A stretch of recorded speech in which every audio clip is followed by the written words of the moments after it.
Unraveling, peppered with a dash of English expression. Hello and welcome, language enthusiasts. Today, we're going to explore a flavorful expression in English, peppered with. This phrase adds spice to our sentences and enriches our communication. So, let's dive in and savor the essence of this expression. The phrase, peppered with, originates from the culinary world, where pepper is sprinkled onto food to add flavor.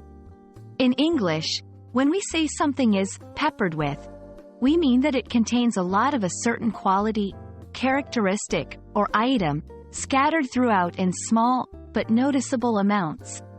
It's often used to indicate the presence of something that stands out due to its frequency or its impact.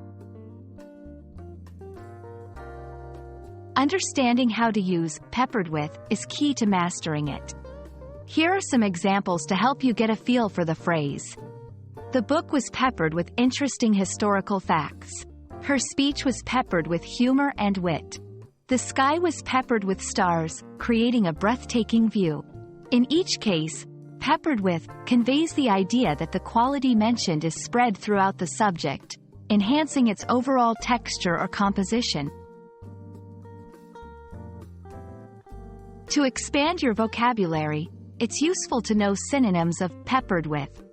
Some alternatives include littered with, studded with, sprinkled with, dotted with. Each of these retains the original sense of distribution and frequency but carries a slightly different connotation.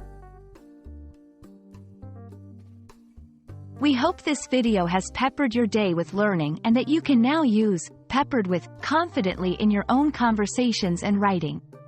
Keep practicing, and you'll surely add more flavor to your English skills. See you in the next video.